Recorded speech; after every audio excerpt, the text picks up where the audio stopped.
Okay, we are live. Amazing. Hello, everybody. Welcome to the Tone Dome podcast. My name is Sam George, and I am joined today by the lovely Nicole Leung. And Nicole goes to the Yale School of Music. She's a soprano vocalist, and we went to NEC together, and I've just always been super inspired by her voice and work ethic, and I don't know, she would always distract me from working at the copy center, so I appreciate her for that as well. Hello, Nicole, how are you? Hi, I'm doing well. Thank you again for, inviting me on the show. I'm excited to be doing this. It's my first podcast. Oh, yes, you're joining the online ranks of podcasters. Look at that.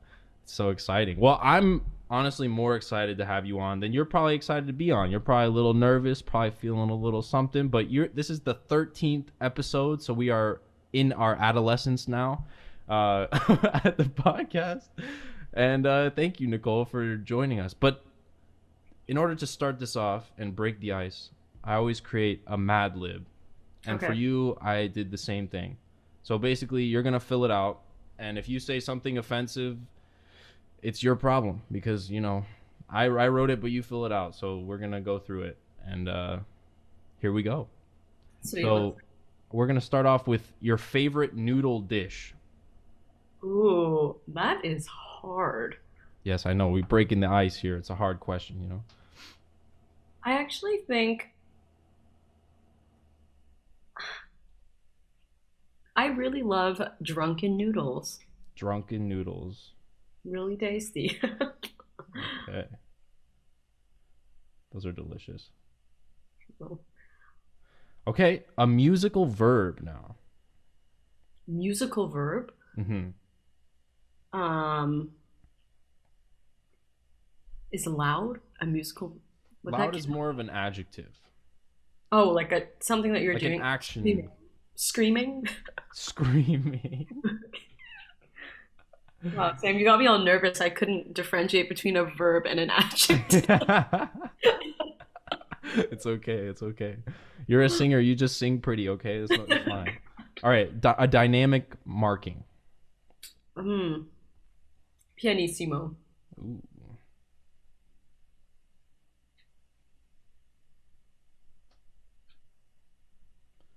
All right. And then we need an alcoholic spirit, like a spirits, like, what I'm talking about. Vodka. Vodka. Perfect. Wow. Interesting sets of questions here. How about your landlord's name? First name. Oh my. I actually don't know. It's managed by like a company. Okay. So it's Bozuto Management is Bozuto. I'm going with yeah, Bozuto Bozuto. because I like that. That sounds Nice fancy. ring, I know. Yes. Okay, here we go. An action verb. Crawling.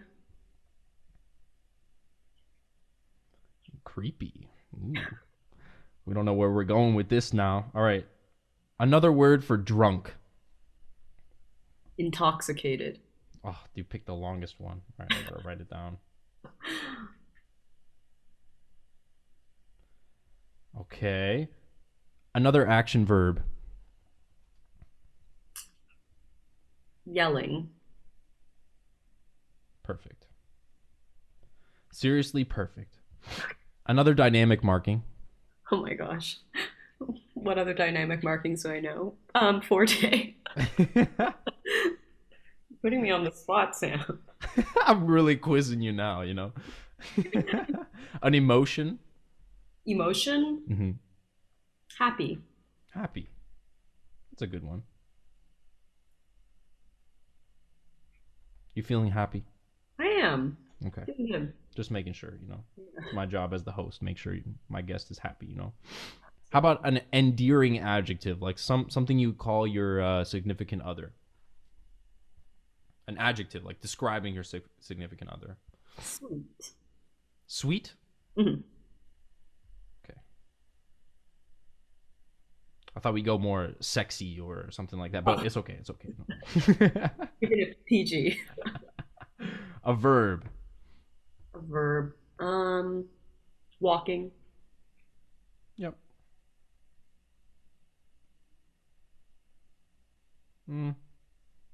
That doesn't really fit in here for some reason because I didn't do my job well. So Okay. let's get it. Okay, great. Another, another verb, right? Or motion. Yes. Uh, Yeah. wave. Waving. Okay. Yeah. Does that fit the Yeah. word? Sure. Something flat. The ground.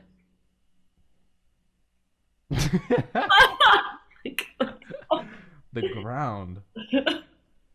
Okay, you're gonna have to pick a different one too. I didn't do my job well. Something flat? Mm-hmm. I was gonna say myself, but um, Hey, that's not very PG. All right. okay, that's true. Something flat. I mean, it's a valley. Could a valley be flat? I think you're going too landmass. I need something a little bit more small or something handheld. You know, something flat. Oh, like a penny? A penny. Perfect. A length of time. Do you want like like a short, long type of thing, or do you actually want like an increment of time? This is up to you. I'm not sure exactly Okay. what you're asking, but I think anything would work that you mentioned. Like a length of time? 3 minutes? Is that right? I mean, I have no idea what you've already wrote, so I hope it fits. I mean, I'm trying. That's the whole point. It either fits or it makes it feel weird, but the weirdness is also cool, you know. All right, one last one. Negative adjective.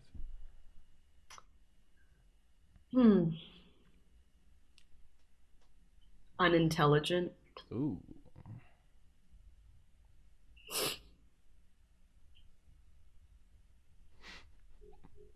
Okay, I'm excited. So,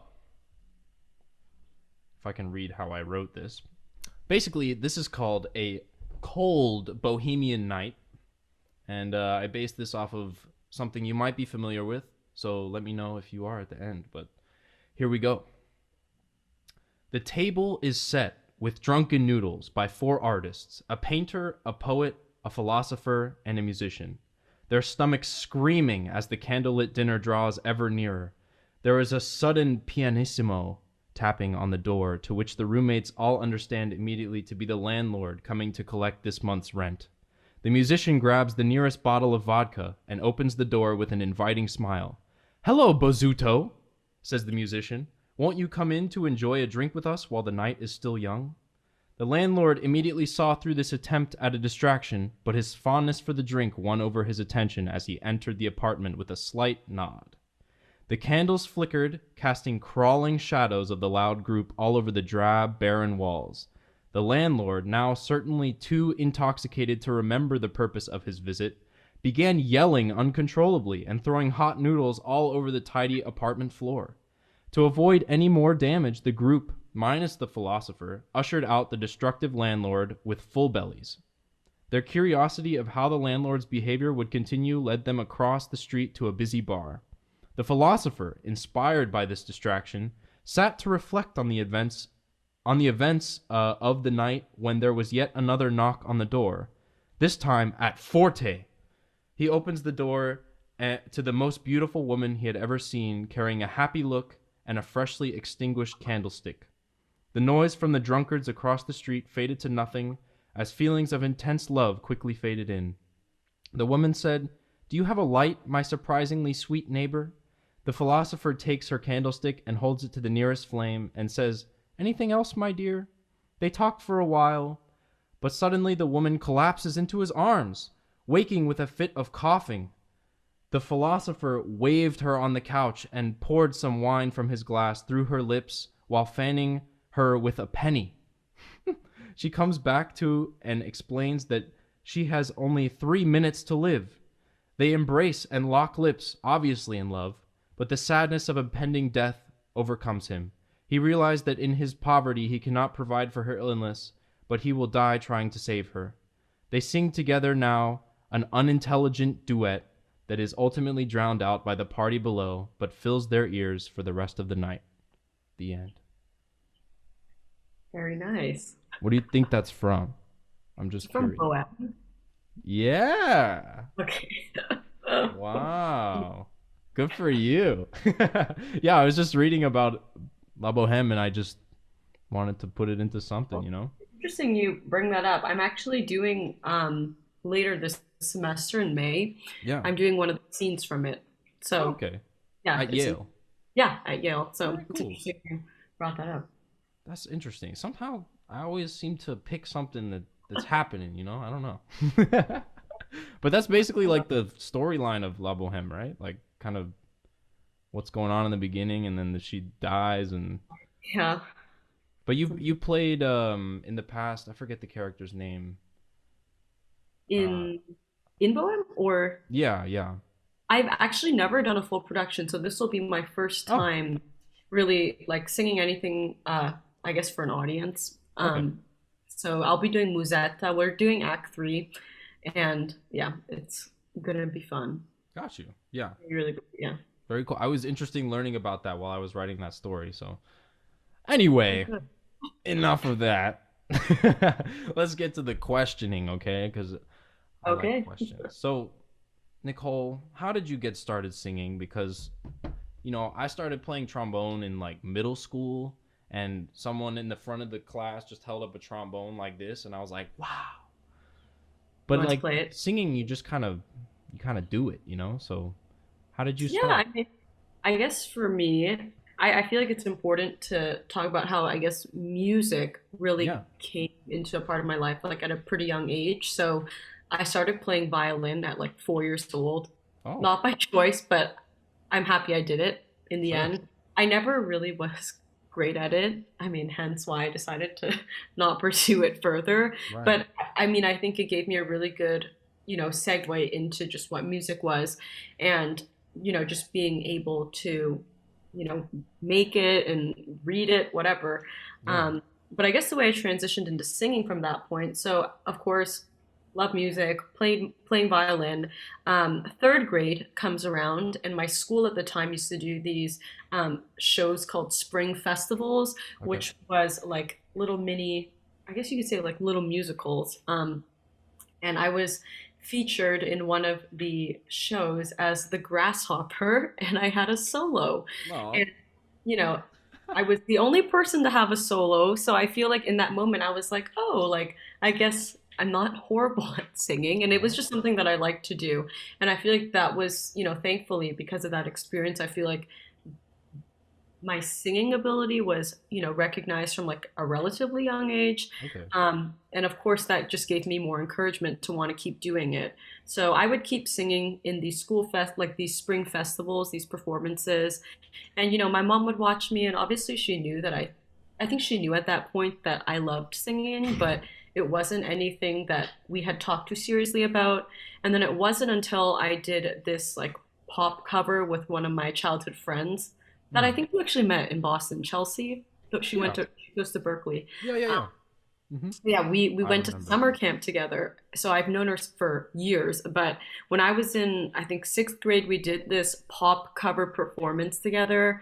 And my mom was like, you know what, Nicole, it seems like you really love singing. Like, why don't we just like put you in some lessons and maybe, we'll just see. We'll just do it for fun. So I was like, Right. okay, cool. So conveniently, the place I was taking violin lessons, it was a music school. So they also had a voice teacher. And that voice teacher, I mean, she ended up being my teacher from seventh grade till when I graduated high school, or sixth grade actually, till when I graduated high school. And basically, she only taught classical music. I kind of went in thinking that I'd be learning how to sing pop, Yeah, right. but then she was like teaching me things in like Italian and German, and I was just like, I didn't really question it. It just felt kind of natural to do. So I just continued doing that. And it wasn't until I think I hit 10th grade that a music teacher that I worked with at my high school, she was actually like head of like the choral program and the voice program at my high school. And she was like, if you really want, you could consider this as like a career. And honestly, because no one really in my family, like none of my parents, like my siblings, they're not musicians. So Right. uh, she said to me like, hey, you could do this as a career. And I was like, well, I didn't know you could do that as a Mm. career. Hmm. And she was like, yeah, like you should just, look into it and look at different programs. Even though I was pretty young at 10th grade, it was kind of just to dip my toes in and to see what was out there. And then that summer, going into 11th grade, conveniently, my mom found me this program at Eastman School of Music. It was a summer program Okay. just for like 3 weeks. And it was there that I really realized, like, oh my gosh, like I need to do this because I was finally around a group of people that were all aspiring classical musicians. Right. And at my high school, I mean, they had a great music program, but it was not an arts high school. So I had never really been in an environment where I met other vocalists that also sang, classical music. And after going there, I was like, wow, I really, really do want to pursue this. And since I went to that camp going into 11th grade, I kind of made it my long-term goal that I wanted to be in this career. And I knew that I would have to probably go to school for it. So I just kept, working and kept working with my teacher and got into NEC and went there, really enjoyed my time there. And here I am Wow. now at So YSM. there was like a moment that you kind of there, it seems like there was a couple moments in there where you started focusing more and more. Like that's Hmm. interesting. I actually attended a camp at Eastman as well, so I had like a Oh, similar kind of thing this summer at Eastman. Like was it they like have the a musical? trombone week Oh, or something like that. cool. Yeah. Yeah. Then, yeah, I guess that was the move for us. Eastman, like, at least for me, really made me realize that, like, I wanted to do this. Right. And yeah, well, that's cool. So was there like I mean, there's always inspiration, like inspiring moments for your own career, but maybe there's a musical concert or something that you remember where you were like, "Wow, that's really awesome," or someone you Sure. watching someone else do it as well. Was there something like that? It was, for me, I had that moment when I went to the BSO in sophomore year and they Oh, were doing Der Rosenkavalier. So, I mean, first of all, you have like the BSO playing, which is incredible, hmm, but singers that they had, all amazing. I mean, especially Erin Morley, Renee Fleming, Susan Graham, like they hmm. were just, you know, I went to that concert. I know. Yeah, that was exactly. amazing. It was just, the final trio was just tearjerker. Mm, The singing, the playing, everything was really magnificent. And I think for me, that was just like such a powerful moment, especially given that it was only semi-staged. right. Um, you know, and the fact that it could have such a great impact, even though they're not, technically running around and they don't have the huge backdrop and the costumes and the staging. Right. That's when I was like, wow, this like music is just incredible. And I think for me, like, you know, just what's also really cool about that performance in particular is that this coming spring, in addition to the Bohème scene, I'm Mm. also going to be doing Der Rosenkavalier. Like I'll Oh. be singing Sophie in that. So, to kind of just be able to, I've watched it. I am a huge fan of Erin Morley. Like she is a huge inspiration to me. Thankfully at Yale, we actually got recently had like coaching sessions with her Right. through Zoom. So I got Wow. to work on that role with her. Like even though I saw her when I was like a sophomore, and then now I'm like, oh my God, I'm working with you. That was, I mean, that's something that's been really special to me and something I look forward to, but something I also look back fondly on. Wow, that's so exciting. I mean, Mhm. it seems like you're coming full circle now. Like, but how? Okay, so when you watched the Rosencavalier from the BSO and you were amazed by this performance, Mhm. you didn't feel like you could do that? Because I feel like when I watch you sing, even all through NEC, I was like, damn, like she can do anything. So, I mean, but now you're doing it, so it must feel interesting and. yeah, Oh, it feels good to be able to at least like dip my toes in the rep, but to mm, even say I would come close to like, those singers that we saw at the BSO, it's just, obviously no comparison. Like I'm still in such a phase where I'm learning still and, obviously still in school. But of yeah. course, I would hope to at least be a quarter of a singer that these, individuals are. Um, but it does feel nice to be like, wow, like, especially when I got to work with Erin Morley, it's just like, that moment when I saw her in Rosenkavalier was just mind blowing. And the fact that it really is coming full circle that I get to work with her on that Yeah, that's specific so role cool. too. So that for me is, yeah, it's a nice feeling, but I definitely feel like I still have a lot of work cut out Hmm. for me before I even, ever think of getting to that stage. Right. So I something that I'm curious about, and I've heard about anyway, where a vocalist talks about how their voice matures over time, and it's like you can only practice a certain amount of time a day, but every day your voice matures and stuff like that. Mhm. Can you kind of explain that process to me and how you're in it, so how you're experiencing it, and Sure. like you're saying that these idols of yours obviously have a maybe a more mature in your standpoint voice. So Mhm.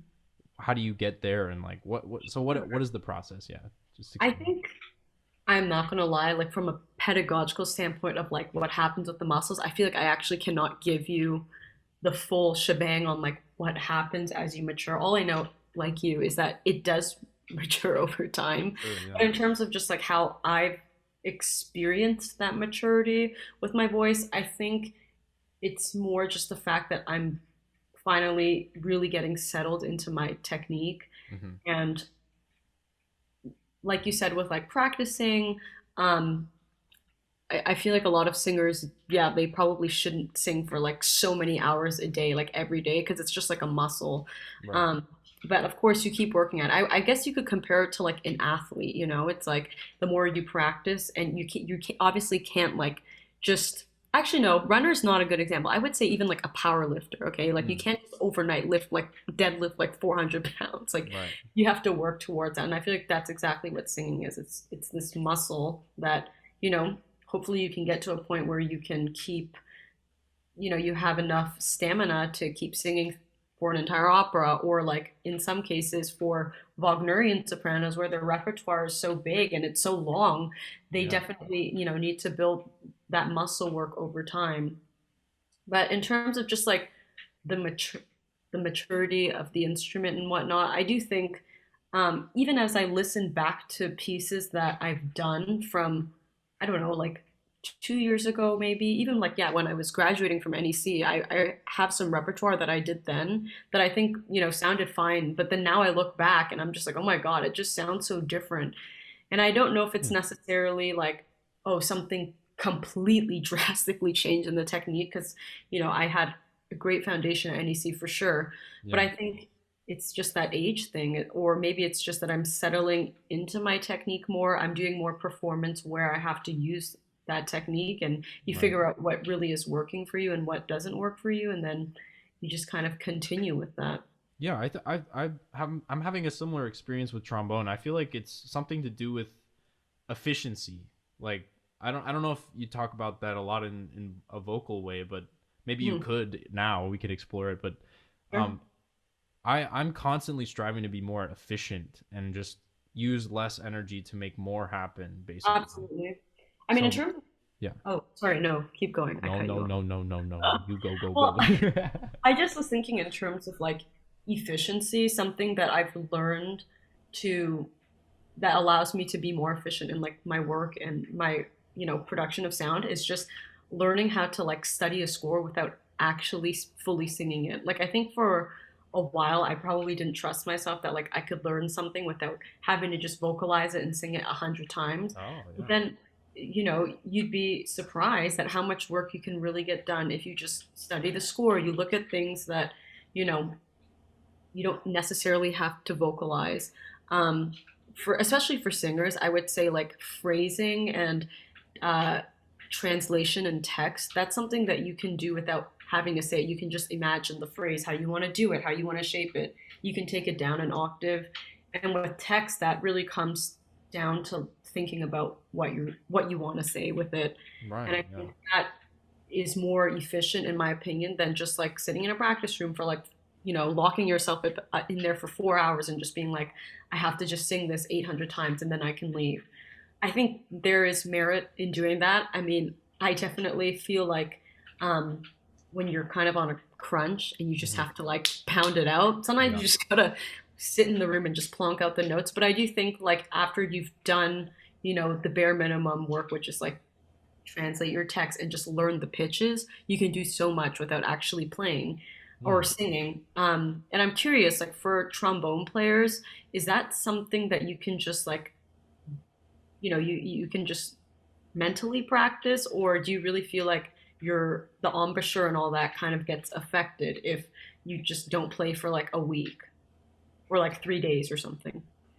Well, I definitely think it does. I just think what you're if I take 3 days off, I'm gonna feel a little stiff because I guess the something to do with the musculature. It needs to keep blood flowing through it, and if there's a stagnation, whatever. But what you're making me think of is ear training, and I think that for me, it's like um, nowadays more of my practice is score study and playing things on the piano and just kind of Mhm. hearing it and making sure I understand where it's going, the harmonies and all that stuff. And it's definitely made me more efficient. I think that's what you're trying to say. Like Mhm. your the brain power is more on that internal voice. I mean, for a trombone, it's like we're doing all this stuff with our throat and our mouth and our tongue and all this stuff, Sure. but if the voice in your head, the sound that you're trying to make in your head isn't clear enough, I guess, Mhm. then it's not going to come out the way you want it to, right? I feel like it. So And your voice is just like an instrument, right? I mean, so it's probably the same thing. it is. Yeah. And just with regards to like the whole ear training thing, that's why I also think for for myself, I find like listening to recordings helpful, not Yeah. necessarily in like, oh, I'm trying to copy the singer, because that's obviously not what you're supposed to do. But I think it's good to just listen to a range of these singers that obviously are doing something right, Yeah. Yeah. and just to have ideas of like, how do they shape things and how do they get the style down? Because that's also important when putting music together for voice, and I'm sure for other instrumentalists. So yeah, I think efficiency is something that I have, definitely gotten better at. And yeah, I think there's a lot of merit to just not necessarily singing full out. Yeah. Right. I Yeah. think something reminded me listening to a recording of the piece that you're preparing Hmm. is something that I kind of stopped doing Cool. Okay. nowadays, just because like um I like to listen to the composer, like other pieces by the composer to kind of inform the piece that I'm playing, but if I'm really gonna get into something, like I want to excavate myself, like go through it. And I mean, listening to other people is fine, I guess. But like I said, if you have that internal voice, you can hear it in your head before it even happens. It's just making those musical choices, I guess, is Yeah, is for the thing. sure. So I don't know if you have any strong opinions about that, but I mean, I think I go back and forth, and I've definitely heard from, different people about just the idea of listening to recordings and like how you listen to them. Because once again, it's like you said, you don't want to get too used to just like one certain recording, because then it yeah. means how can you like avoid copying that if that's like all you're hearing in your head all the time. Hmm. But what I find most important or helpful, especially as a singer, when we a lot of our work is collaboration with a pianist. It's not just like Yeah. one person doing their own thing. At least for song, or if you're doing a rehearsal for like some opera scenes or whatever, you're not always going to have the orchestra there like doing everything for you. So I think it's important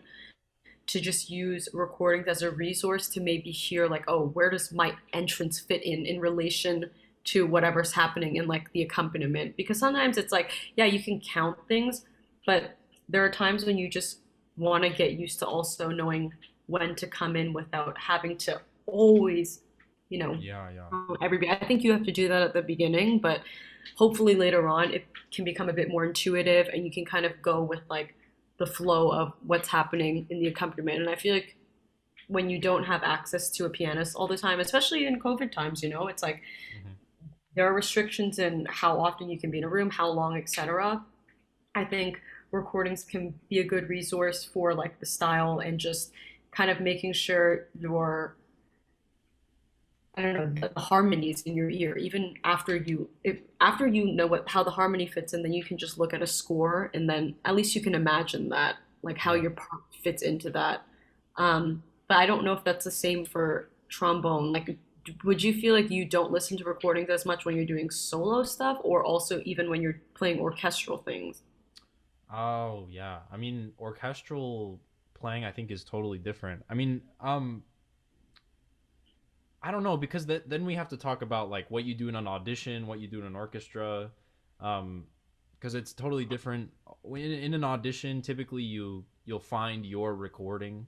I guess the one recording that you're like, wow, that sounds really good, and it kind of checks all these boxes for me, and Mhm. then you can just play with it in your head when you're in an audition, I guess. Um, because that's kind of the comfort that you need in an audition. But with solo stuff, I typically like to make my own decisions and just learn about the history and all of Sure. that stuff and have that inform I thing. think, Yeah. yeah, I guess the best way to put it is like for opera rep and like art song rep, Yeah. I think I do actually more listening with like opera stuff just so that I can hear entrances, harmonies, some like phrasing and stuff. Right. But when I do more of like the solo stuff or what you saw me do in the recital or what they call art song, it's kind of like your solo work. Yeah. I feel like I try not to listen to too many things because I feel like that art song in particular is just so personal and it's like very much just like a representation of exactly like how you feel. So I think you don't want to obviously let like too many recordings influence or impact how Right. you want to, convey the music. Sure. I'm a question about just because I'm amazed by it every time I see it is like when I'm watching an opera singer sing and there's a long pause or something or the orchestra's playing for a while and then you just have to come in on some note. I feel Hmm. like that would be the scariest possible thing. I mean, for a trombone player, it's also scary if the note is hard to play, but I would say that there's like a very physical feeling that you can remember. Is that sort of how you do it? It's definitely, you know? yeah, I mean, that's something that honestly for myself, can't speak for like anybody else, but that's when I would just maybe get, okay, one, you hope that you know the part without like you can count. But if for some reason that fails you in that moment, Mm, hopefully conductor will prompt you to come in. right. Or last resort, if you've listened to like recordings enough just to know where your entrance is because you can't practice with like a full orchestra in your apartment, Yeah. it's nice to just be able to be like, okay, that's how I Right. come. And that's how my part fits in with this huge, sea of sound that's happening. And then it's like, where do I just find that note? So that's Mm, when I think it's really important to listen to the orchestral part and obviously what's happening underneath you so you can, come in on time and on the right note. but I also kind of what I mean too is pitch wise, like Oh, say you have to start a piece and it's just you. You know? oh, yeah, that's always nerve-wracking. I'm Okay. not gonna lie. Yeah. I mean, for depending on the performance, I mean, when I had my recital just like in what, February 19th, Yeah. Yeah. um, the first piece that I started with, it actually is just you come in on the note, Right. but because it's accepted in like I guess performance practice that your accompanist can play the note for you. Initially, I was battling with, oh, should I just get the note off stage and then just come in and do it? But then obviously I was like, okay, you know what? Like if I'm nervous and for some reason I just lose that sense of pitch for God Yeah. knows why, if I can have the option to be given the note when I'm on stage, why not take it? But I do think, yeah, there are times when it's like you just have to trust that you know the notes, you know the music. Um, I remember when there was this really tiny quartet. Maybe you played in it. It was when we did Chichester Psalms at NEC. It was like a Bernstein No, not piece. me. Mm-mm. Okay. But there's a small, it was with orchestra, so yeah, that's why I asked. But Okay. there was like a small quartet, and it's like it's Oh, just, I saw this concert, yeah, it I was like think. yeah, it was like the tiniest. Oh, sorry, I just got a call from my dad. Okay, Oh, we're no back. worries, no worries. But basically, the quartet sung a pretty small part, but when I had to come in, it was just like, I don't know why. There was like an entrance, there was like a certain pitch or like the chromaticism of it that I always got so scared. And then on top of that, I had to like float like a high G, Mm. and that still gives me nightmare. Like honestly, just thinking about that, and I just was like, oh my God. Like in that moment, I was like, you just have to trust yourself. But Yeah. and that was with the orchestra playing. It's not like they stopped playing. It was like just a point when I had to kind of change the harmony with like the Mm. tiniest chromaticism and then, let it ring or sing or whatever. But just that, just getting that note, obviously I get nervous. And something that helps me though, and this is why I'm thankful I played violin, is like whenever I feel like nervous, I can feel like my fingers like kind of placing where my entrance note is. And for some reason, it kind of Oh, helps me feel like grounded in my sense of pitch, oh, okay. Yeah. which is just like so bizarre, I think. I mean, it's not bizarre, it's just, Well, it's like ingrained in you. It's like when you were little, you have this. and it's like a kinesthetic like Yeah. reaction or response. So I feel like just Mm. being able to, hold a note, it's like when I'm holding it in my mind, it's like I'm holding it in my finger. Right. Right. So that's just like something that I notice that I do. But thankfully, there haven't been too many instances where I just have to like come in and then you have no idea what your pitch is. Right. Now, do you have perfect pitch? I do not, but I have Wow. relative pitch, which Okay. is helpful. But it's helpful in like, I guess if I'm just looking at rep and like sight reading it, but Yeah. or if I have to, I mean, when I was in like high school, for instance, if we had to do like a choral concert, I could give like the first pitch. Honestly, even that was nerve wracking because then you start to second guess yourself and you don't want to give the choir the wrong note, and then everyone's singing the wrong Yeah. key the entire song. But Yeah. something I've just been learning more and more about myself is that I have to learn to trust Hmm. myself. Like whether that means like, oh, am I going to come in on the right note with the right entrance? Or am I going to do the right pitch? Or am I going to sing the right words or notes? It's like, I think you have to trust the work that all of us as young musicians have been doing since, Yeah. Jesus was a boy. Like we've been doing it for so long. And I think we don't give ourselves enough credit. Right. Obviously, I feel like you'll know if you're unprepared, but I think there's a difference in like being unprepared and just like being nervous Yeah. because Yeah. it's normal to be nervous too. So let's talk about that then. Nerves, handling nerves. I think it's like everybody's kind of looking for a silver bullet. I don't think there is one, but maybe we could talk about how we kind of get prepared to perform, or Yeah. yeah, how you get prepared to perform. Well, I'd like that's to know. interesting you bring up this question because if you ask any of my coaches or like my teacher even or close friends of mine, family, I claim to just suffer from, I always think I get so nervous and like Hmm. I'm always worried that I'm going to be nervous. And it wasn't until like pretty recently that I've just kind of learned to channel the word nerves into maybe instead of thinking of it as nerves, thinking it more as adrenaline. Yeah. Right. Because I think there's a negative connotation that goes with being nervous. Like I Hmm. think people think, oh, that means like you can't breathe or like all this falls apart. Yep. Whereas adrenaline is like, I don't know, I think they're similar if you were to like read the definition of both. It's just like the same thing kind of happens. Like your heart kind of races and you Yep. feel like you're ready to just like, things are kind of tingling. Yes. Um, Hmm. and I think for me, kind of just switching those two words, like nervous versus adrenaline, helped me a lot, especially in the recent performance I did because I hadn't done because of COVID like anything really live for quite some time. Yep. So going into just like doing a full recital program of like an hour after having not performed for like a year obviously was really daunting, Sure. and that's when I started thinking, oh boy, like, am I gonna get nervous? Like, how is it gonna be? Like you don't remember what the nervousness felt like, right? I And know, but I it's like feel the same way. Yeah, yeah, yeah. That's crazy. exactly, and it's Yeah, like you wanna like I don't want to recreate that feeling, but sometimes it's like good to recreate it so that you can be like, oh, that's what it feels like because you will never be able to recreate it until you're in the moment.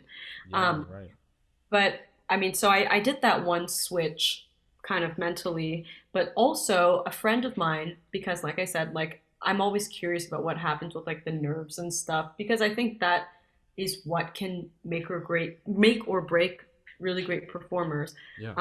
But I asked my friend about her thoughts on it, and she sent me this book by an author named Don Green, Oh, and I'm gonna see if I can get the name, but anyways, the book basically talks about performance anxiety and just like how to maximize nervousness and yeah, how once again to switch that vocabulary word. I think he used instead of like nervous, he said energy.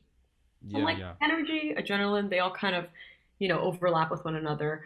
And then another thing that I've started to do more is just, I think working out is always a good thing. I think it helps you feel, just comfortable in your own body, especially like there's nothing that feels better than just, feeling comfortable in your own skin, especially when Yeah. you're doing a performance and you're so visible, like you're so seen. And the last thing you want is to feel like self-conscious. I mean, you're obviously going to feel self-conscious when it's like you're putting a piece of yourself out there and making it so public. But the least I could do is like, at least feel confident in like my own skin. And I feel like for me, that's something that helps me a lot and just helps me release like the morning of my recital, for instance. Like I made sure like, oh, I'll just do some like cardio just to, let out some steam. And I feel like that's really helpful. And just in terms of breathing, I've found, just doing a little bit of cardio every day just Yeah. helps you control that like in and out through the nose, not just the mouth. And It kind of makes it less labored feeling to me too. mhm, Like, you know that when I go running or have some sort of exercise regularly, I my lungs just feel more efficient and I yeah, don't get so winded all the time, when I play exactly. as well. Yeah. And one last, sorry, I keep talking about this, No, but please. it's We want to because hear you talk. That's the point. but another thing that is important to me, and I think, I find myself doing a lot before I perform is like, yeah, you can remind yourself to breathe and do all these things, but I feel like I also have to give myself this huge like mental pep talk and just like remind myself why I'm doing what I'm doing. Because I feel like nerves can definitely get the best of you and you Yeah. start thinking negatively of like all the things that could like go wrong and like, that catastrophic feeling. But I always remind myself that like, why are you doing this in the first place? And it's like obviously because you love it, you want to tell something, but also just that acceptance of the fact that not everyone is going to love what you do. And you kind of have to just accept that because Yeah. you're not going out there to win like the beauty pageant and have everyone love you and think you're so amazing. I'm sure people think that, but there are also going to be people that don't think that. And that's something that I think I'm slowly starting to really just be like, you know what, that it is what it is. Like, Yeah. and then once again, like I said, just trusting the work you've done previously. So, so, so if I could summarize what you said, like Sure. maybe if you agree with me or not, there's like a general reframing of the way you think about it, the way the anxiety isn't so much making you anxious anymore. It's just a nervous energy that you can channel into something. Something that Don Green is someone who I've actually read his book and Oh, yeah, which is great. He used to teach at Juilliard, and my right. my teacher in undergrad, Steve Lang, that was a big part of like his curriculum was Don Green. We'd have Don Green days Oh, basically, and great. yeah, and we would talk about Don Green's thing is a mindfulness sort of thing, like but in the moment in performance. Now, I was is what I want to ask you about. Sure. Don Green kind of has this theory where there's like a point beneath your belly button, kind of like in I forget how far, like a few inches Sure. in, and you kind of focus on that point, and it grounds you. I don't know if you think about that kind of thing, but we're talking about more leading up to the performance. Sure. Now let's talk about how to During. stay in the zone. Like because Sure. all these thoughts come in, when you're performing. So Absolutely. Yeah. Well, I think for all instrumentalists, at least, well, I'm not going to speak for all of them. I think for singers, like obviously the one of the most important things is to make sure you have your breath under you. Mm. And for me at least, like the best way to get that is just low breathing and not What do you feeling mean like by that? What do you mean by breath under you? to feel like you're supporting yourself with the breaths you take, and the breaths you take need to be low breaths, not up here and feeling like your sound is like stacking and your breath is Oh, like like choking you up here. yeah. Um, but yeah, for me, it's like really important to take low breaths like all throughout the performance. Like I'm actively reminding myself Mm. to take low breaths because I feel like that any time I feel like, oh, I'm starting to get like nervous or it's creeping in while I'm performing, I just remind myself take the low breath because then that, for me at least, that helps align a lot of technical issues that arise Yeah. once you don't take the good breath. And then it kind of, I feel like if you don't take a good breath, then your technique starts falling apart, you start pushing, and then that's when you start getting nervous again because you're like, oh my God, everything sounds terrible, everyone thinks it's bad, Hmm. and everything kind of crumbles in front of you. Yeah. So I think the low I've breath, been there. exactly, do Yeah, yeah. I mean, so that's why I feel like the low breath is important, and also um, just thinking of like a focal point that you want to really focus your energy on. That helps me at least really at the beginning. In my most recent recital, though, what I felt though was that maybe I would say in the first cycle that I did, that's when I still felt like I wasn't as settled in my breath Mm. and I needed to take lower breaths. It wasn't until, yeah, after that that I really felt like I loosened up and then I started to really just like fully enjoy what I was doing. And at that point, I wasn't nervous anymore because I was like, okay, the first cycle's done. It's all good. There's nothing like that's going to go wrong. And I felt like I was, yeah, there was nothing to really be nervous about. Sure.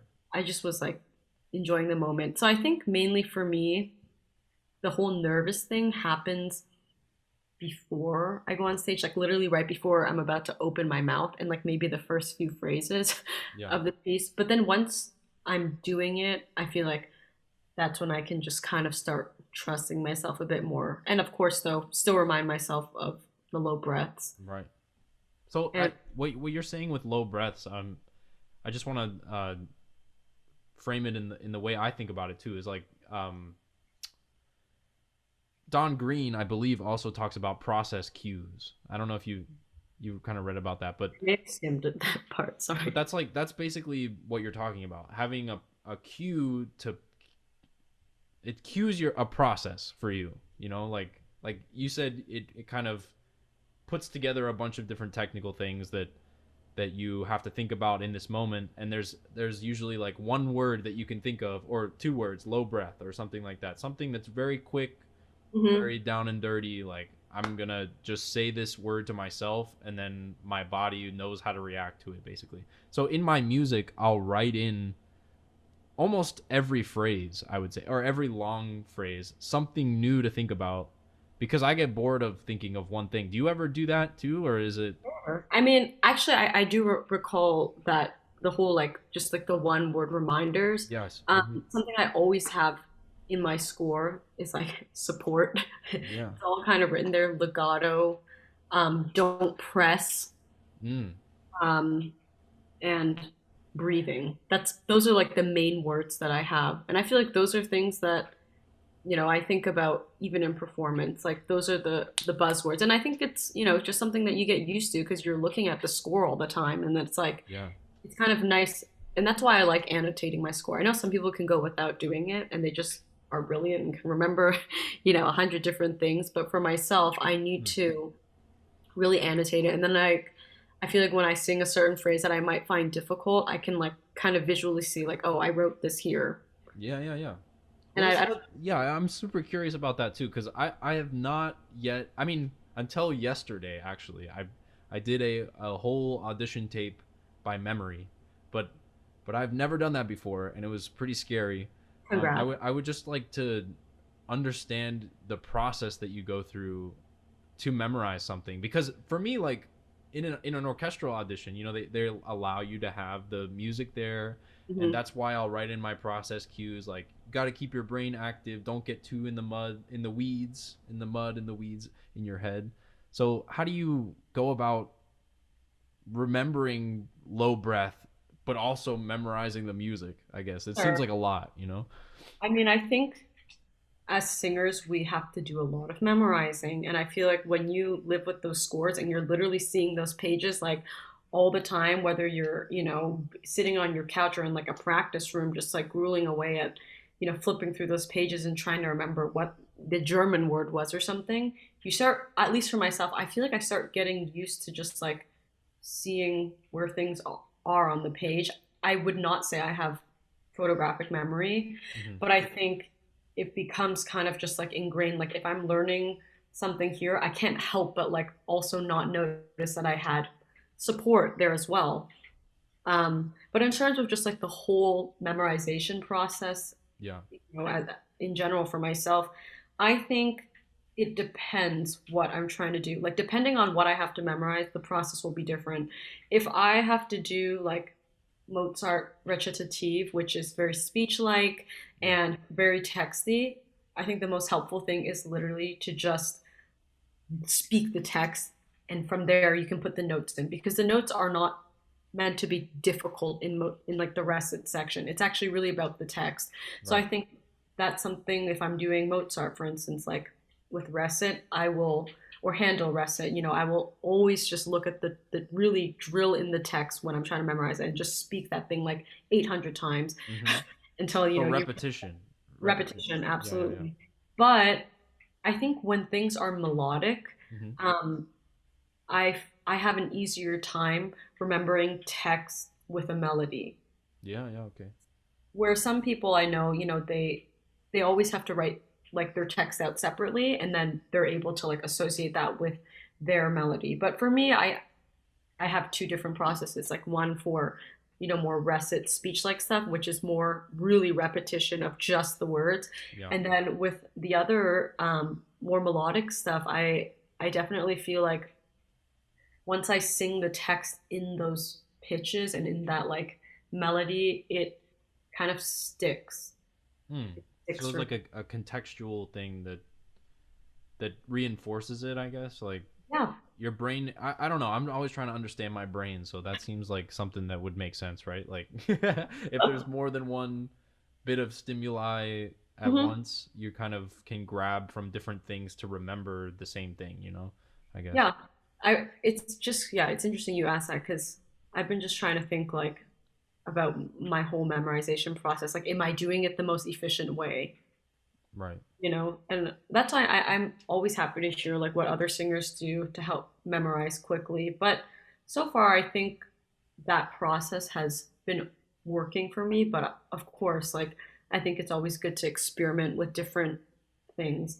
And just to, go back on what we're saying about like learning text, another thing that I forgot to mention for singers, especially, like what also helps me memorize the text first is doing the translation first.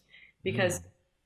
a lot of the languages we sing in, whether it's like French, Italian, German, a lot of those words, like there are quite a few words that kind of overlap with the English language. So I feel like once I translate everything I'm saying, once I know everything I'm saying, it becomes easier to remember like certain words when I'm like mentally translating, like, oh, in German I have to remember like the word Herz, which is heart in English. So I'm like, oh, if the English translation means this, then there must be something about the Herz, like, somewhere in Yeah. that phrase.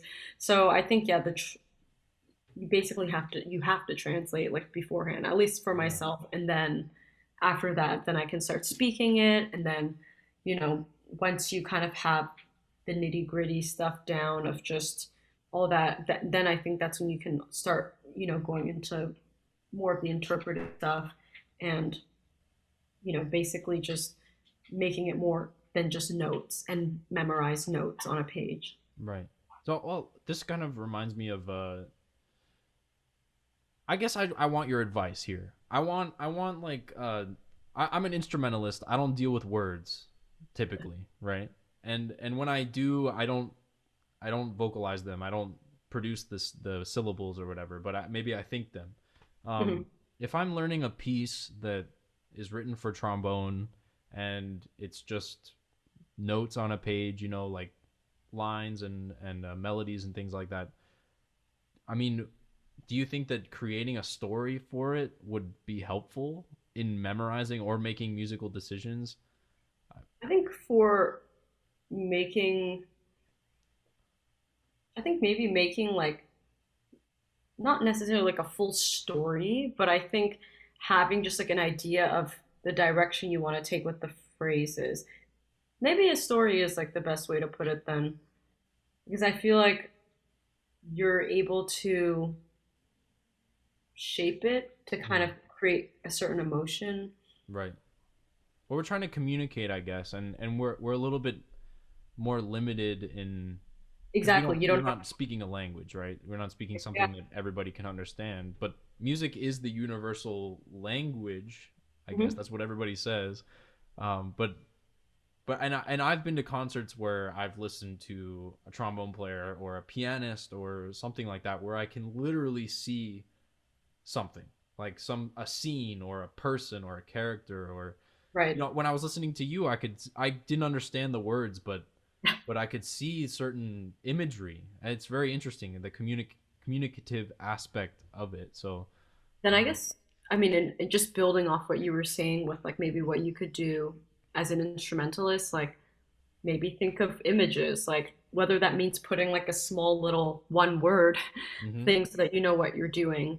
And I think it's also just important that, of course, we're doing so much of like the work of, we have to play the right note, we have to do the right technique. But I also think it's important that we take a second to listen to, because usually, I mean, I actually don't know with trombone, but like for singers, I sometimes feel like I get so caught up in what I'm doing, but then I forget that there's like this whole melody being played by like my accompanist. yeah. And it's like, I feel like that can also, that obviously would affect a person. And I feel like you want to convey that as well as you can. So the more that you can listen as well and respond to that, then the more you can kind of give to your audience. So I think I actually don't know with like, oh, you disappeared. Oh, I don't know why. Oh, you're back. Okay, sorry about that. No, it's fine. But maybe with trombone playing, like, do you guys usually have an accompanist, or when you play like solo stuff, is it really just like you up there, nothing else? It's both. It's both. It's both. I mean, I the stuff that I'm working on right now is more just myself, Okay. because COVID, like I'm there's a couple showpiece kind of things that you could just get up and play in front of a group of people and they would dig it because it makes sense as a whole. But when I'm playing with piano, it definitely changes the perspective of my performance entirely. Like I have to force myself to be aware of what they're doing behind me, because it's just totally different, and you can gain so much from what they're doing too. They're inputting their musical ideas as well. So Exactly. But I um, feel like, it's so easy for us to just be like, all right, just gotta focus on my this really tough run. But it's like you have so much support yes. also around. So I feel like it's important to listen. How do you make your musical decisions typically? I mean, what informs them? Is it a feeling or is it more Hmm. historically oriented? I think it's I think for me a big thing is text. Like Okay.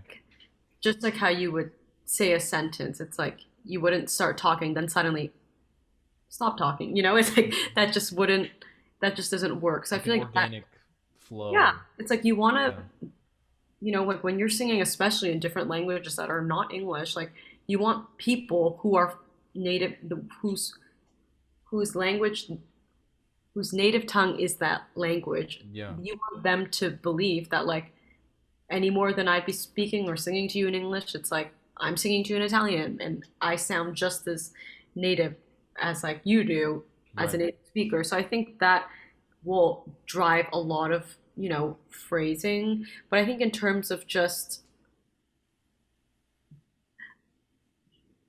text can be like easy for you to be like, oh, I'll just take a breath here. But in terms of actual, I guess, phrasing, Hmm. I think for me, it's based on how I think I'm affected by the music, Yeah. like where I think it should go based on the melody. The text obviously is important, but like to say that that shapes the entire phrase, I don't think is the only aspect. Like you need to also just listen to what the tune is sometimes too, and I feel like that gives a lot of idea. Some of the best like pop singers that I've heard, um, kind of they're reinforcing the words with the way that they sing it, you know, and they're making, um, if they say something like the bells or something like that, and they make that the the word sound like a bell, you know, it's like there's something there that really keeps the listener engaged. You know what I mean? And I think that I'm kind of really thinking about that these days. Like I can't sing words, you know, but I really have to sell it. You know, I have to sell what I'm trying to do in a certain way that keeps people engaged, right? I mean, how much of your time is going into, because I listened to your recital, when was it, a couple of weeks ago, something like Yeah, that, 2 weeks ago. 2 weeks ago. and I couldn't stop listening to it. I was like, wow, this is so cool. I mean, I'm being very flattering right now, but but in all seriousness, like Thank you. I was impressed by my attention, my ability to stay attentive to your singing. So I don't think anything was distracting, you know, like everything was in the box, or to the point, I guess. Good. I don't know.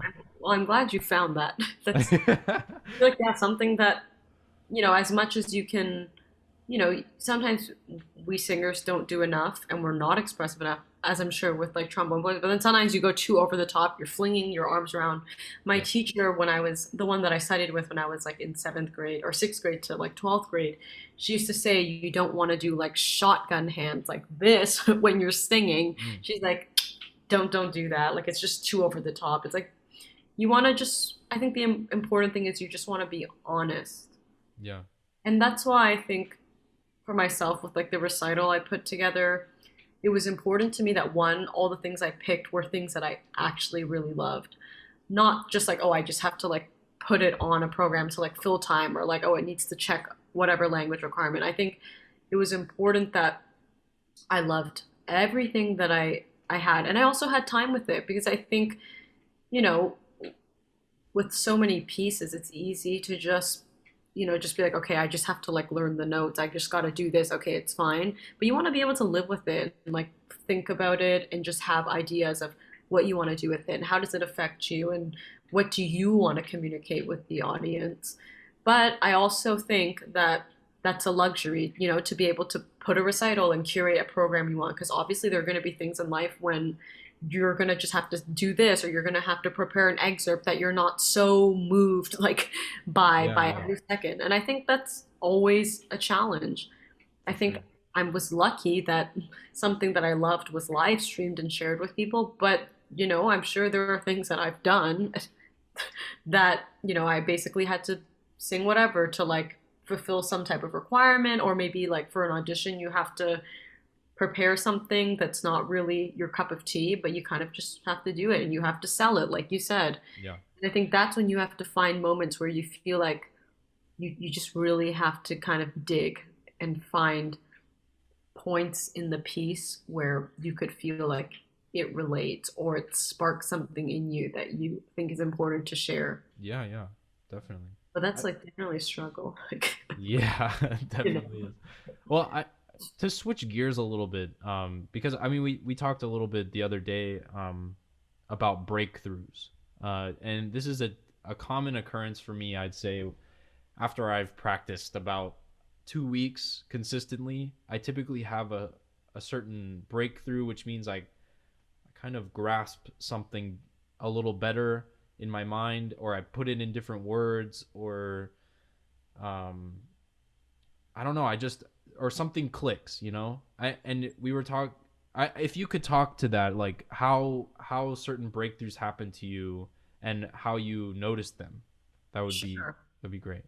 I think in from like a technical standpoint, definitely experienced breakthroughs like a fair amount of time. I think as I'm still like learning, there are definitely things that I need to keep working on and things that I can be better at. Yeah. And sometimes it's just like a small switch, like whether it's just modifying like the vowels that you're singing, and suddenly it's just like, oh my God, like why haven't I been doing this Yes. before? It makes my life like 10 times easier. So I definitely still have that. And I know that I've reached a breakthrough one. It's like when you play your recordings back and you're like, oh my God, that sounded so free and Mm. like not tense.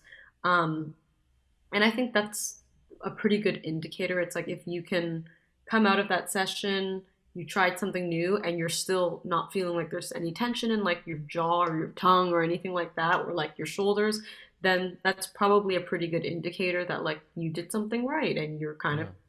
on the path to discovering something new with your voice.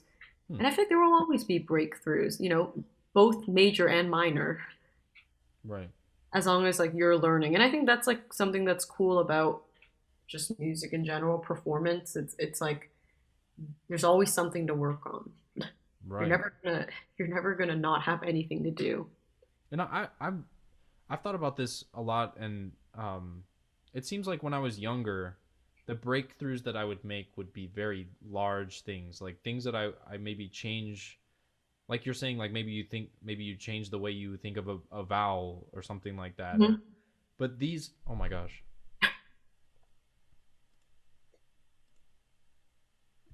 these days, these days it seems to just be honing in on something. They get smaller for me technically, but maybe the musical ones get bigger these days. I don't know. What do you think?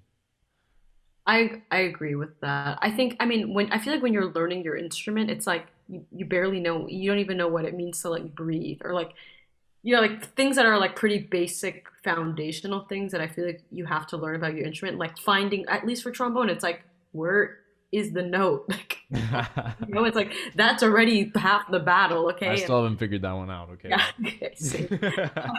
Or like yeah, just like embouchure position, and Mm. only know that word because I played French horn for a year. Didn't even bring that up in the whole musical story because highlight of my life, definitely That's a not. pretty significant part of it, I think. I can't believe you blew right past that. Wow. Wow. But I definitely think, yeah, as I'm getting older and like maturing, and I mean, I feel like we're always going to be thinking about technical stuff. Like even when you're perfect, I feel like in order to keep Even when you're perfect. I like don't know. even when people are like the most sound, Yeah. in their technique, it's like I'm sure they always just have to remind themselves like, oh, like support here. I don't think it's like maybe it is actually. Maybe I just haven't gone there and I don't know what it's like to be like an extremely intuitively like flawless technician where you don't have to think about a single thing anymore. But Hmm. I think as, our technical issues become a little smaller and Yeah. like or maybe more focused is the word. It's not like such a big, like encompassing term of like, oh God, like I don't know how to do any of these things because it's more focused now. I think your mind starts wandering and you have to start thinking more about like, okay, like I'm decent with my technique. I have a pretty good foundation now. Now how can I like bring the music to life and like actually make it more than just some notes on the page like we've been saying.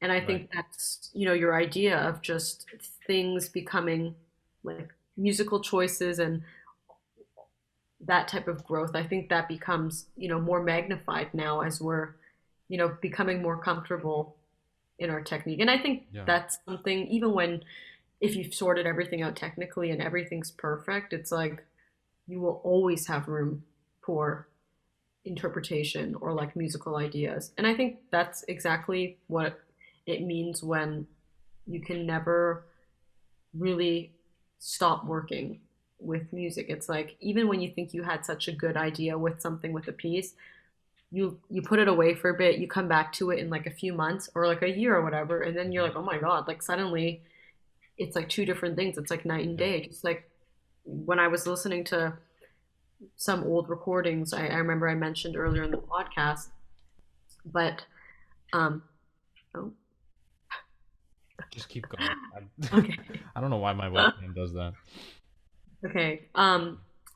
But I do think I look back at like a piece that I thought I was like doing so well, and then it's like, oh my God, I didn't think it could get better. Okay. And then now Mm, you're like, oh my God, like there's so many things I could have like that I can do now. And I think that is because your technique gets better. You are given more liberty to now do oh my more god. things. Oh my god. No. Okay. You're back. I don't know. Hopefully I don't know. it's okay. I'll just keep going. Fill time. Fill time. But I definitely think as your technique gets better and stuff, like that's when you're physically able to actually make those musical choices you want. It's like without good technique, it's like you literally just don't know how to pianissimo or like Yes. taper off a note without completely not supporting, you know? And I Right. think in order to make those great phrases and those long phrases, it's once again all relates back to like having a good technical foundation so that you can do all these things that that you envision for your Yeah. piece. Totally. So, I mean, we're nearing the end, but I want to ask you like kind of a big question now. Oh God, okay. So you're a musician and you love music, and Hmm. we've kind of been talking about how like the technical stuff and then the motivational aspect of it, whatever. I want to know like what you find is your passion in music. I mean, like what specifically? Because I could give you an answer for myself, but I don't know. I've had to think about it a lot to even put it into words what it is, you know. So Like what is it that I love about singing? Or is it like what I just want to make sure I know the question. um I think just about music. I don't know if performance has to even come into it, you know, like Sure. there's something that attracts me to music that's outside of what I do with it, I guess, you know. I just think it just adds some color to your life. Like imagine a world without music. Like even things you take for granted, like the sounds on like the subway when the doors are opening or when you're watching a film. Imagine if there was just like no musical score to it. Mm, Just the most dull thing. Like I think that's the best way to put it. Like these are very broad ideas and this yeah. question is broad, so that's why I'm giving a broad answer. But I think if you were to think of what music does like in my life, I think it just adds some color to it because if I think of a world without any music, it would just be a really lifeless, dull one. Yeah.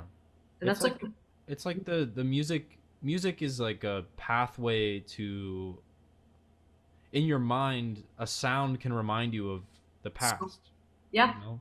Just like and a it smell can, or like something like that.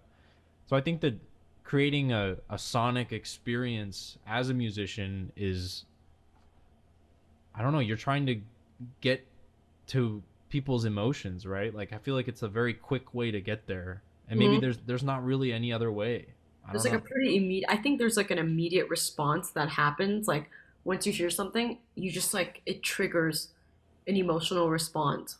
Good, bad, who knows? But like, I think as long as you are listening, then it will trigger something Yeah. in And you. I think it's similar to food, right? I don't know. Like I feel like sometimes I eat something, I'm like, I feel What like I is had this reminds me of when I was 5 or something I mean, like yeah, food's important to me. I think yeah, let's talk about that then. Okay. Cuz no, but really, I think because you asked me about like passions and stuff, like of course music will it is a passion. Like it sounds weird because it's like your also your career choice, but yeah, yeah. passion, I guess it's both. But in terms of like other things that like I love to do is, you know, I love cooking. And I Mm. think, I kind of have brought in that passion and shown it through like my Instagram account. And Yes. I feel like that kind of forces me, not forces me, but it encourages me to just like cook and like try new things. And, of course, I post literally about pasta and like noodles all the time, but I definitely experiment so much more with like different things that I wouldn't. And I feel like that sounds like such a basic thing because cooking is just like I feel like we take it for granted. But I Hmm. do think there's something about a good meal that I appreciate and I like to be able to recreate that and I like to experience it and I think Do you think it's a similar a way? No, like food is a similar. You like it for a similar reason that you like music, though. I mean, hmm, or has food, since you like food so much, has it ever influenced your music in some way? I wouldn't say it influenced like my music, but I think just like the appreciation for culture, which I think is important in music too. It's like embracing culture and um, just variety. Just like you get variety in music, it's like you get variety in food. Um, I think there's also a social aspect a lot of the time that Yeah. goes with eating, and I feel like I associate a lot of positive um, interactions with people around food. And it's, it's such a basic thing. It's like you take it for granted. It's like, well, you have to eat whatever to survive. But I feel like we need to appreciate that more. I think, my family, we love to just so many great conversations around the table, just like eating God knows what and like with my friends, and I think that's just something that is important to me.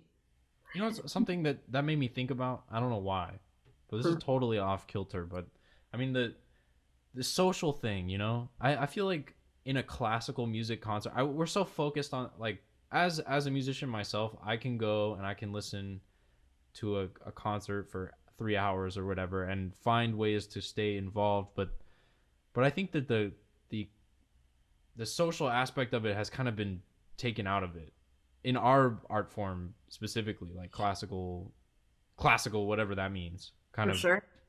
so I don't know if you have any opinions on that, but that seems like something that we should fix, you Yeah, know. I mean, right now, like, are you talking about just in COVID times or in general? You feel like like in a classical music concert, like there isn't that much like interaction with the people you go with, In or general, yeah. oh, in general? Okay. I mean, I think the art form typically it's like you can't like start yelling and like you can't cheer your friend on like in the hall. So I totally get that, but I think Why not? you know what, you're right. I don't know, but I mean, I think it's like I get the whole respect thing to like the performer, but I don't know. Maybe the performer would love if you called out to them and you were screaming their name and holding up a fan sign. Yeah. Who knows? But I think there is something that with like classical music that's like it's like the one time when I feel like you can really just not have to worry too much about entertaining the person to your left or right. You can just sit there and for like once in your life, I mean, in a normal world, it's like we're all busy running around and like have doing so many things, talking to so many people. But I feel like in a classical music concert, it's like the one time you can really just decompress and no one feels obligated to like talk to the other person the entire time. Because Hmm. if you were to do that, I feel like that would just be social suicide and Yeah, like yeah. a concert. Like someone would probably tell you to be quiet. So it's kind of like a highly personal art. I mean, to the listener. I think it is. Because I mean, if you go to a museum and you look at paintings or something like that, and you go with somebody, you can talk to them about the painting. There's not Yeah. really there's nothing changing, Well, I about guess it.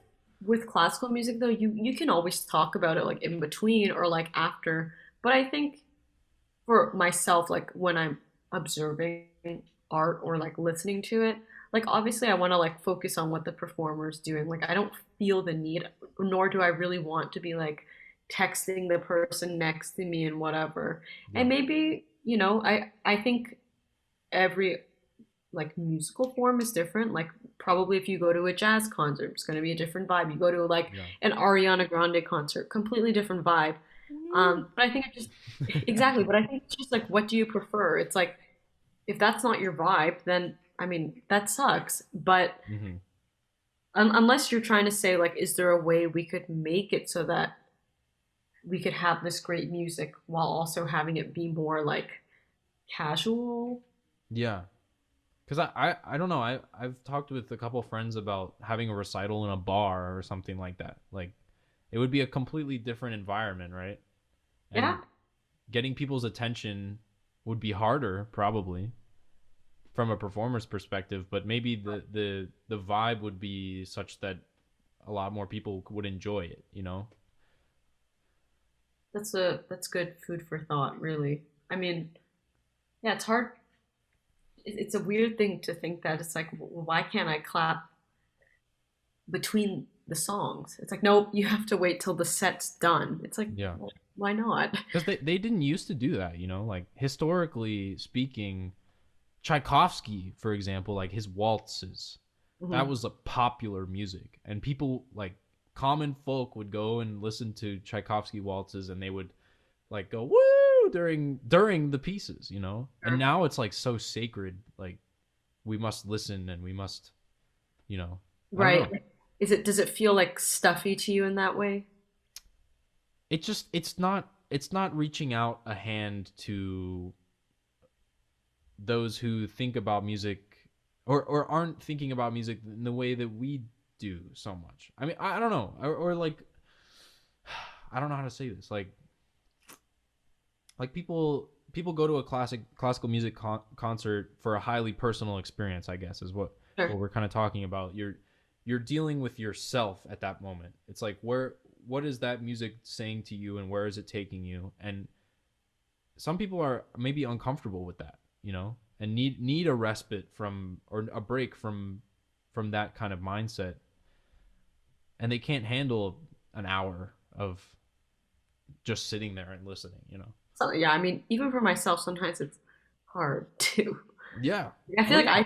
I'm, it's like I can be like kind of fidgety too. And I feel like I don't know what to say to that. It's just, I think sometimes it's just, I mean, obviously the music is so important, but I think a great deal of why maybe you would like actually just sit there and pay attention is also because, at least from our perspective as performers, it's like there's this mutual understanding that whatever this person's doing, it's very difficult for one thing, and two, they're probably like it probably means so much to them, like Mm, whatever they're putting out, like things that you might sit through and think they're like boring. It's like, well, someone's like worked really hard with that. And I think yeah. that's something that, as just artistic colleagues, whether or not you personally know them, that's something that we can just at least have a mutual respect for.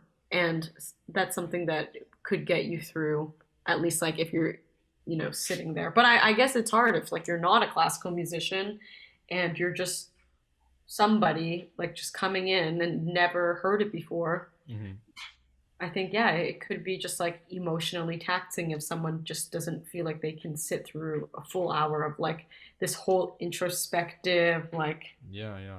experience. But I don't know how to change that, really. I think that's been probably a question that a lot of people have had. It's just in general making arts and the classical music just more accessible in that way. And I don't even think it means like accessible from like, like a monetary standpoint. Like obviously, yeah, certain tickets like can be expensive, but I would say, sometimes going to like a classical concert for like $15 is less than you'll pay going to like Ariana Grande for Oh like yeah. $200.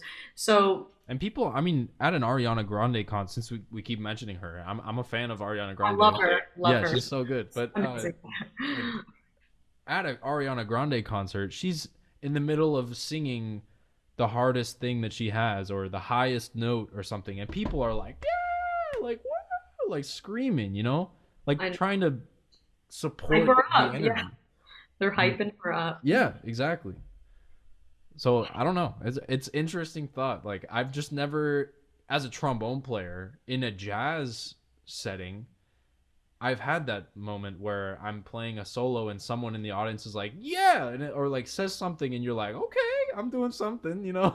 Great. So I mean, yeah, thankfully I'm in vocal stuff. I've had a few times where like someone from the audience would be like bravo or whatever, but I yeah, feel like it is much more of a rarer occurrence, yes, like a classical setting, than like a jazz setting. And I don't know if it's like necessarily a good or bad thing. I feel yeah, like I can't really say, because I think there's merit to like both, just like this very like introspective thing. And it's not like you can't like talk about the music after. Like no one's saying like you're forbidden from like discussing it, but Right, I right.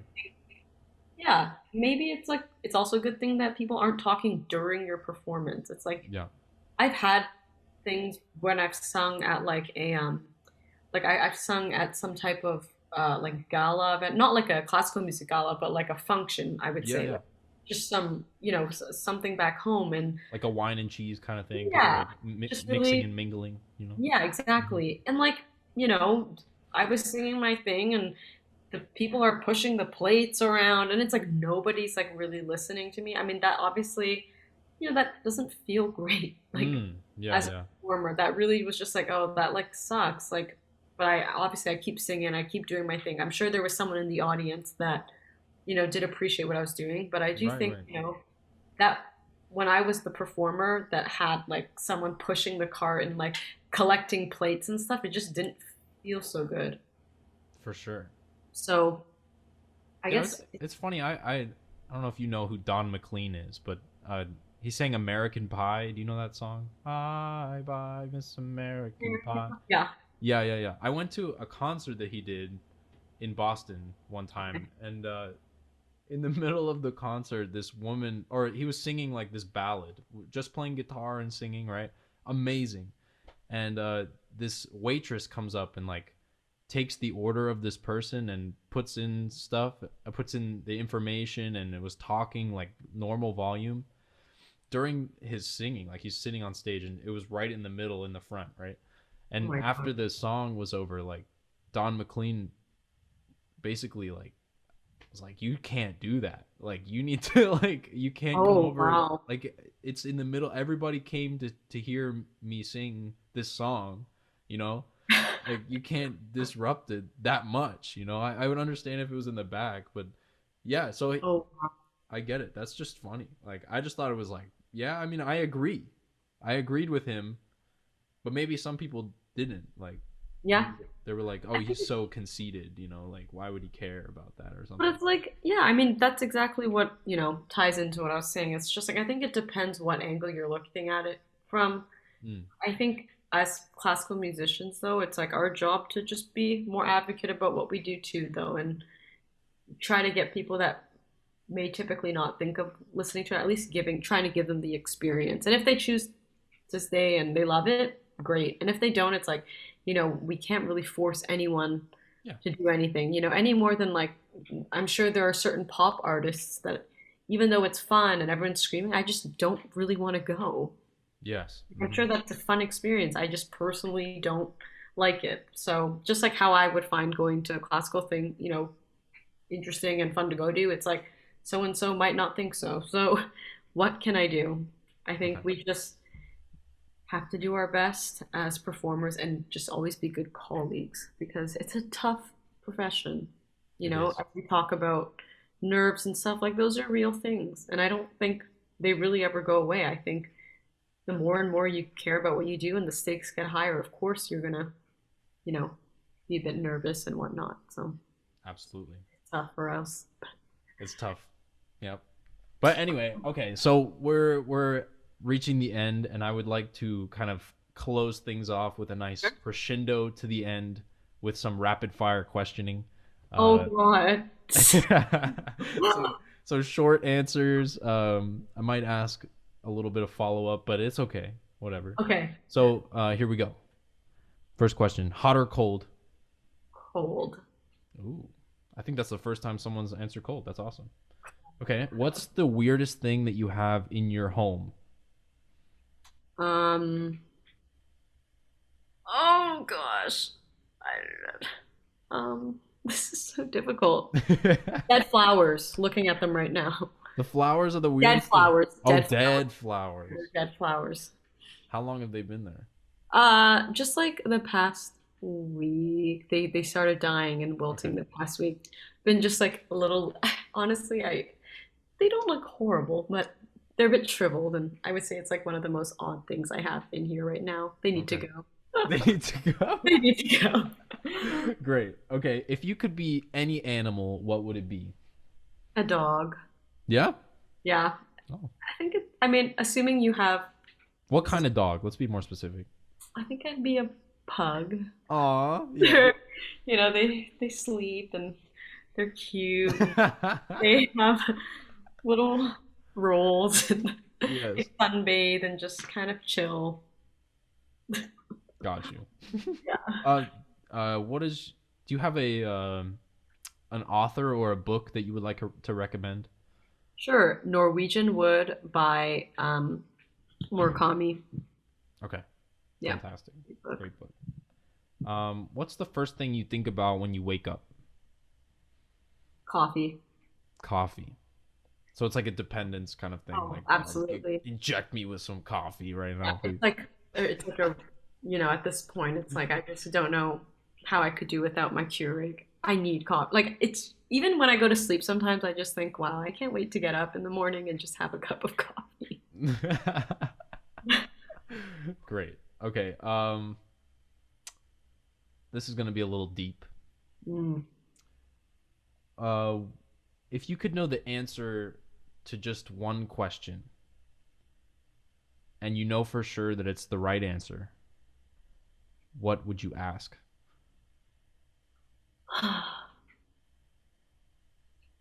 Where am I going to be in 3 years? 3 years. Wow. Okay. Why 3 years? I feel like for a young singer, like, assuming that you finish your school and stuff, and you start dipping your toes into the career, it's interesting to think about, or it would be nice to know just like where in the world will I be?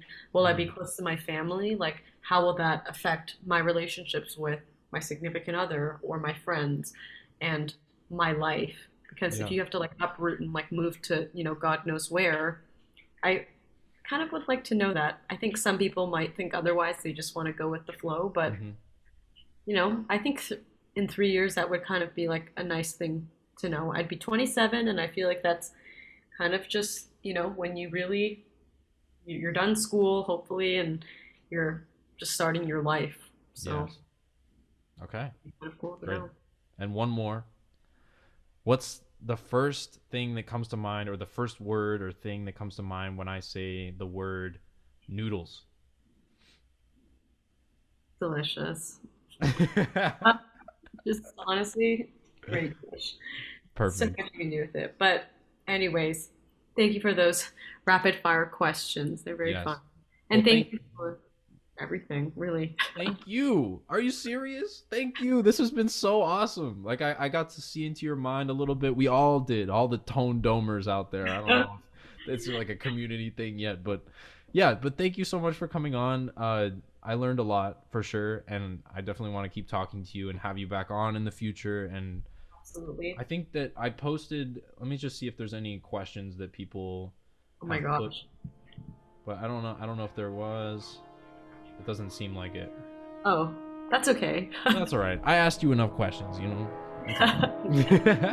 But I Yeah, well, really appreciate it, Nicole, and just hang on this Zoom call, and I'll close everything off. This has been the 13th episode of the Tone Dome, everybody. Woohoo! bye.